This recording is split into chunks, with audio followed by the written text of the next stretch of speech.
So yes guys, I have played my first game of Kill Team and I really enjoyed it. It was such a lot of fun.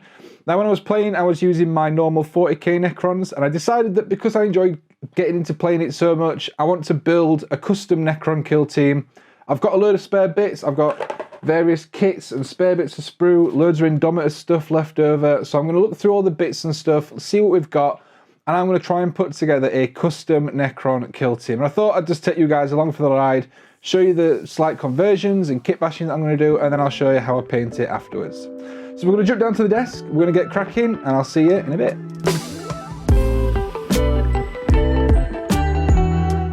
Right guys, so in order to get this project started, I need to dig through my various Necron bits and pieces, gather all the bits that I think I can make use of, and then get them out on the desk and plan out how I'm going to put this team together. Now, I've never really done too much kit bashing before, like only little bits and pieces in the past, so this should be interesting, I'm gonna say. So let's get cracking.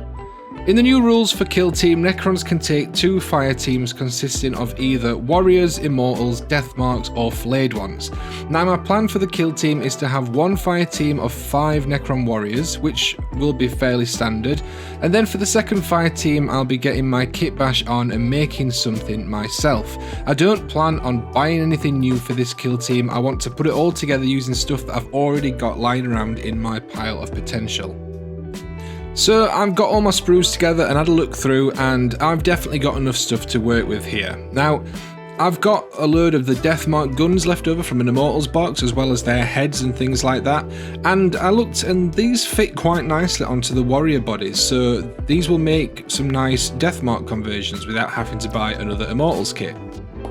All it took was a few snips here and there, a little bit of cutting and a little bit of sort of jiggery pokery, and these pretty much went together absolutely fine. So if you've got a load of Warriors spare from Indomitus, or if you're getting the new Imperium magazine and you've got Warriors spare, you can do this, you can convert them into Deathmarks for a kill team. Speaking of spare models and spare parts, I have got more than a few spare Royal Wardens lying around. Between Indomitus and a few extra issues of Imperium that I picked up, I've got loads of this model. So when I looked at it, it is pretty much just an Immortal, but with a couple of extra trimmings on. So I chipped off his little hula skirt thing that he has on his arm, and decided that he was going to be my Deathmark leader. Because in Kill Team, you have to have a leader for your Kill Team. So I thought I'll model this one slightly differently. I've given him a different arm that I'd got left over from, I don't actually know what from, but I had it lying around in the bits box. Gave him the Deathmark gun and just let him just hold it one-handed. And yeah, there we go. Nice, easy Necron leader for my Kill Team. Super simple. Now, one of the issues that I ran into with the rest of the Deathmarks is that because the bodies of the Warriors are smaller than the bodies of the Immortals that these would normally be on, the arm didn't quite reach across to the little hand on the gun.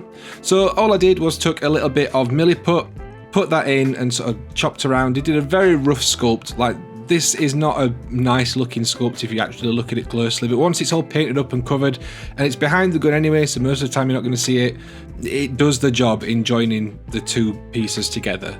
That's all it needs to do. Anyone else that's better at sculpting would have probably been able to do a better job. I mean, to be fair, the Necrons, so a nice, just bland shape, worked quite well, to be honest. Once I'd got all the Deathmarks put together, I started work getting all the Warriors put together. Now these were just straight assembly as they are per the instructions. These don't need to be anything particularly interesting. So I got them all done, got them all put together, and here is the team ready to get some paint on it.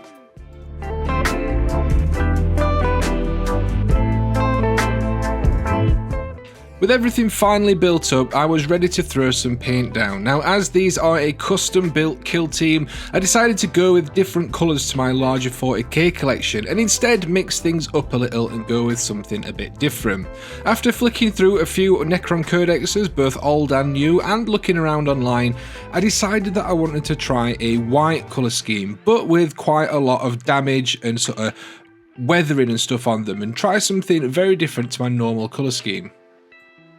Now, yes, I am using the airbrush here, but before you all go running away and hiding behind the sofa, don't worry, you don't need to use the airbrush. I'm just doing it because I couldn't be bothered to go outside. You can quite easily just use spray cans for this, so don't panic.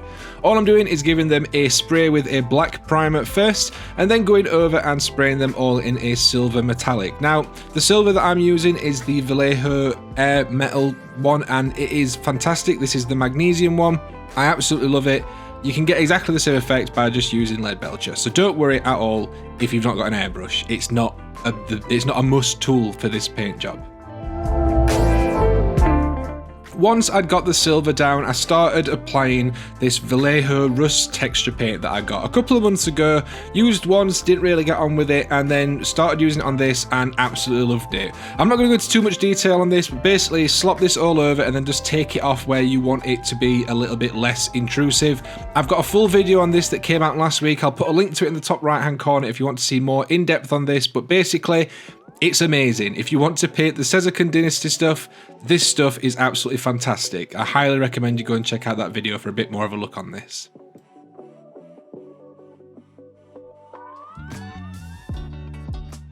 Now, I mentioned that I wanted to do quite a lot of weathering on these guys, so I thought it'd be a fantastic opportunity to try using the chipping medium that I got a couple of weeks ago from Grimdice Tabletop Gaming. Link to those down in the description, by the way, if you want to help support the channel. Now, this stuff just goes on clear, there's not really a lot to show, and then once it dries, you paint over the top of it, and then that's when the magic happens. Once the chipping medium had dried, I mixed up some white surface primer with a little spot of water and then started applying this through the airbrush. Now again, you don't have to use an airbrush, you can quite easily just use a white spray can. Again, I'm just using the airbrush because I couldn't be bothered to go outside, and you do have a little bit more control with the airbrush than you would do with a white spray. It's a nicer coverage, nicer layers that you build up, but again, not essential. All I'm doing is going over this. It did take me a couple of passes just to build up a nice coverage, a couple of thin layers rather than one thick layer.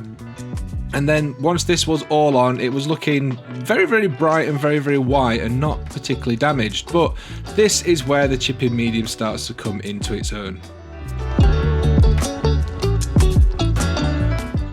So the chipping medium that we put on earlier, it reacts to water. So all you need to do is go back in with a damp brush. Obviously use an old brush, don't use one of your nice fancy brushes, and really just sort of start going to town on this. And what happens is the chipping medium reacts to the water and flakes off, taking the paint that's gone on over the top of it with it.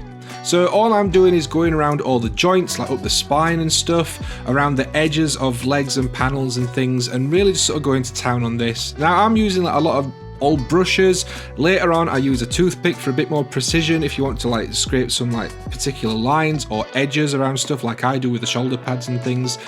It's a really fun technique to try. This is the first time I've ever done it. I've seen plenty of other people use it in the past and it's always looked fun, but it's been one of them things that I've sort of been nervous to try, but I'm really glad that I did, and I'm quite happy with how this looks once all the chipping is done. It didn't take me long to do. I think it took me maybe half an hour to do all 9, and yeah, I'm quite pleased with the results. Once I'd finished doing all the chipping and I was happy enough with how they looked, it's important to seal it all in so that you don't reactivate the chipping medium again later on with future painting steps. So all you need to do is just cover this in a varnish. Now I used a matte varnish because I'm not a particular fan of the sort of satin and glossy look, so I used a matte varnish and it sealed it all in fine. I had to leave it overnight to make sure it had fully dried and stuff. Some people say that you can get away with painting over the top of a varnish if you put it through an airbrush, which I did, like pretty soon afterwards, but I'd rather just leave it, so I left these until the next morning and then came back in to carry on working on them. Now the first thing that I decided to do when I came back in to carry on working on these is just to add a little bit more definition to certain parts of the model. So a lot of the recessed areas, the joints, the sort of gaps that they have on their chests and stuff like that, all I did was went around with Nuln oil and just applied this to all those areas just to add a little bit more definition so that all the parts actually look like separate parts and not just an entire mass of white. Now that that step was out of the way, I decided that the metallics that were showing through underneath the white paint weren't quite rusty enough for what I was wanting. Now in hindsight, I should have gone a little bit heavier with the Vallejo rust effect that I put on earlier on. I was quite conservative with it, not wanting it to go too brown, but In hindsight, it maybe would have looked a bit better, but that's fine because I wanted to add some of the bright orange in to sort of add a little bit of contrast and a little bit of colour to these models anyway. So all I'm using here is Riser Rust. I've got an old battered brush and I'm just going around and stippling on little bits, mainly in the centre of any of the metallic areas that are showing through, just to add a little bit of contrast, a little bit of colour, because this model is very white and grey essentially, so I think it's important to have this little bit of pop of colour on here. And then when we get to the weapons later on, we're going to add another colour in and the two will contrast nicely together and tie itself into the base as well.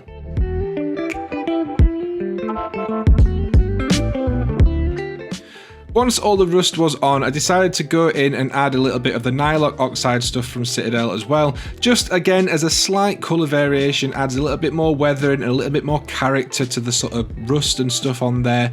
And this really helped to define the different rust areas. I pretty much used it to outline around the rust, around the bigger patches and stuff. And I also put some into some of the recessed areas like on the joints and things like that. It's not perfect and people will probably be able to look at it and go, no, it shouldn't go there, it shouldn't go there, that doesn't look realistic. But I mean, these are space robots that have been asleep for 60,000 million years, so what's realistic doesn't particularly matter too much.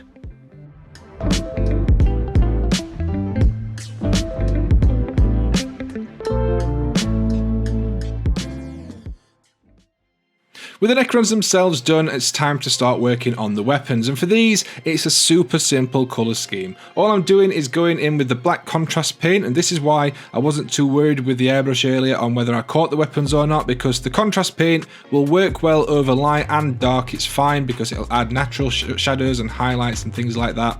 The black contrast paint is absolutely fantastic for stuff like this. And then once that's on and dry, I'm going in with my white primer again and priming up the cables, the energy rods on the guns, anything like that, ready for adding some colour to those. I want them nice and bright white so that the colour that I add on afterwards works really well. And for the colour itself, all I'm using is a purple wash, putting this on quite thick so that it flows across all of the energy rods and the cables and things like that.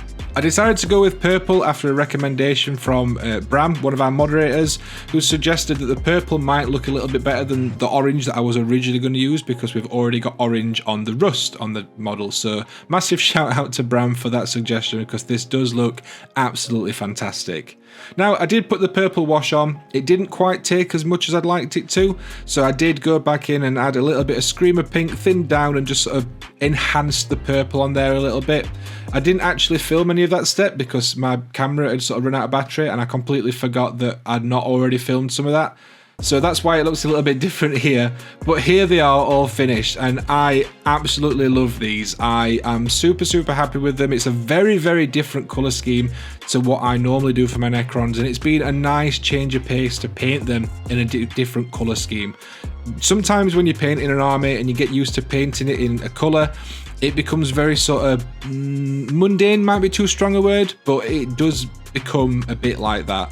So this was like a bit of a breath of fresh air, and it's a small project. Same reason I love doing Blood Bowl teams, because it's a nice small project. These are done, the basing is done, the models are done. I can't wait to get them on the table and to play some more games of Kill Team. That's going to do it for this one, guys. I hope you enjoyed the video. If you did, be sure to leave a like down below and subscribe if you're not already. If you want to get more involved with our community, there's a link down below in the description for our Discord server, and while you're there, you'll also find all the links for our affiliates and all that sort of good stuff if you want to try and help support the channel by buying yourself some new hobby products. That's all from me, guys, and until next time, enjoy your hobby.